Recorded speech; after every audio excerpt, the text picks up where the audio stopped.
presented by Top Music। प्रेम से बोला सूरज भगवान की जय।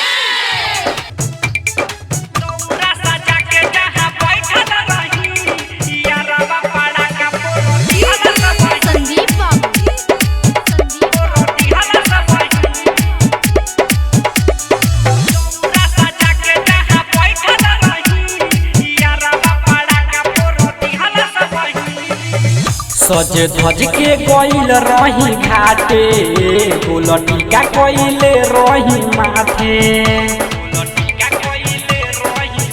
सजे धज के गइल रही घाटे गोलटिका कइले रही माथे।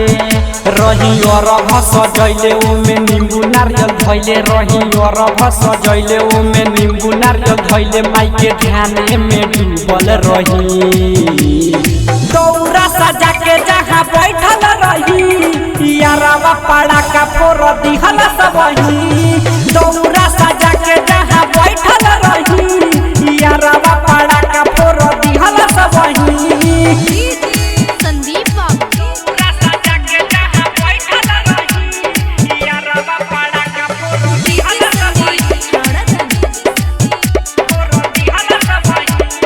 Mixed by Chandan Pandey। नए लहंगवा गइल मोरा जर हो फुटल बमत गइली हम डर हो। कैसे के सखियों करा के गोरियाई करत रही छठी माई के पूजाई। नए लहंगवा गइल मोरा जर हो फुटल बमत गइली हम डर हो। कैसे के सखियों करा के गोरियाई करत रही छठी माई के पूजाई। ले ले बानी हम चिन्ह भोर करत नासिन ले ले बानी हम चिन्ह भोर करत नासिन। साचे बाते हम तोह से कही दौरा सजा के जहाँ बैठल रही यारवा पाड़ा का फोर दिहल सबही। दौरा सजा के जहाँ बैठल रही यारवा पाड़ा का फोर दिहल सबही। संदीप बाबू सजा के जहाँ बैठल रही यारवा पाड़ा का फोर दिहल